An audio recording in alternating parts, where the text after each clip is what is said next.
In today's Healthy You, we're taking a look at intersex. What is that? It's an overarching term for more than 40 confirmed diagnoses, which a person is born with a reproductive or sexual anatomy that doesn't fit the typical definition of male or female.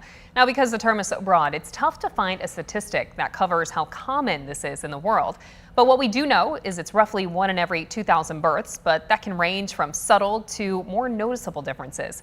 Sometimes it's not even realized until later in life. In this two-part story, I sat down with a familiar face and voice in West Michigan, radio and television host Jackie Blankenship, or Jackie Green as she's known on air. She's opening up about her discovery of her own intersex condition and why it's important for her to share her story now. The human body can do so many amazing things. Running and training and realizing all the things I can do really has helped me over the years. But it was that exact human body It just makes me different. that kept a secret for Jackie Blankenship in her younger years. Yeah. You may know Jackie Hey, it's Jackie Green with Classic Rock 97 LAV.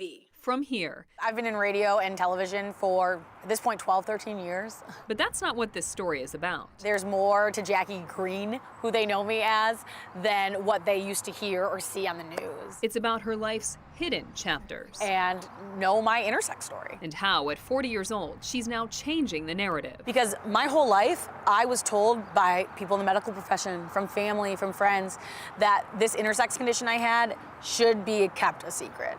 Let's go back to the 1980s. So at 4 years old, it was 1989, they did a blood test, and the blood test came back that I was biologically male. Basically, I have XY chromosomes, which you typically see in males, but I developed externally female because my body can't respond to testosterone, which was quite a shock, especially in the 80s, being that I looked like a little girl. I was a little girl, but I had a Y chromosome. Around 8 years old, her parents told her about her condition, technically called complete androgen insensitivity syndrome. That I had a condition and I would never be able to have children someday. And that when I was older, I would end up needing an operation. During Christmas break of her freshman year of high school, And they told me, well, it's pretty much an ovary because it's producing your estrogen. Which I guess is half true, but it wasn't. The reality was they were undescended testes in my abdomen. after the surgery, she essentially began going through menopause, as she now had to take daily estrogen supplements with her body no longer producing the hormone. Because no one really explained to me why they took them. It wasn't really in my control. No one said, do you understand why we're doing this and are you okay with it? It was just, we're doing this. In her 20s, Jackie was looking at an art prize entry. I saw at the very bottom in small print, I am intersex and I am here. At that point, I had never heard that word before, but I knew, I think that applies to my condition.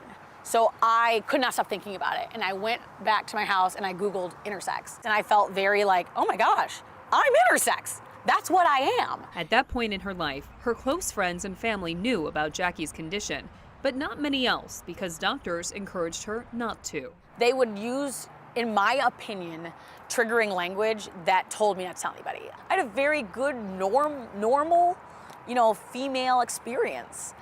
But that secret sat in the back of my brain. But in 2017, she decided it was time to let the secret out. So I wrote a piece for West Michigan Woman called I'm Intersex and I'm Here Too. I immediately was flooded with people online saying, oh my gosh, I didn't know this about you.